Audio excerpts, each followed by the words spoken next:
Welcome to the Slop Farm. Enjoy the video. In this video, I will explain how to replace a BMW Z4 convertible top motor.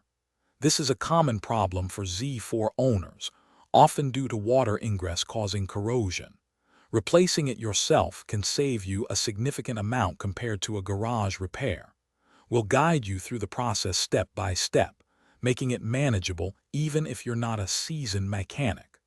Let's get started and get your convertible top working smoothly again. First, you'll need to access the motor, which is usually located in the boot, often on the left side. Begin by removing the parcel shelf. There are usually two retaining clips on either side that you can squeeze. Once the shelf is out, you'll need to carefully pry open the motor housing. This can be a bit tricky, so take your time and use a suitable pry tool to avoid damage. With the housing open, you can now proceed with the replacement. Disconnect the two wires attached to the bottom of the old motor, noting their positions.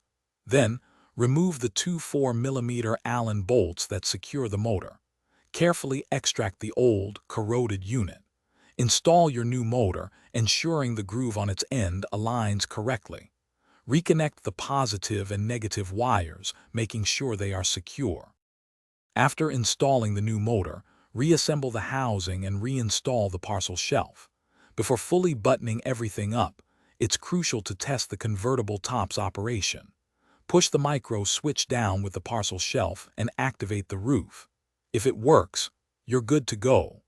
Many owners also choose to relocate the pump unit to a drier area to prevent future water damage. Check the description for a link to the Echo Dot smart speaker and other great deals. Thanks for watching. Consider subscribing if we helped you today.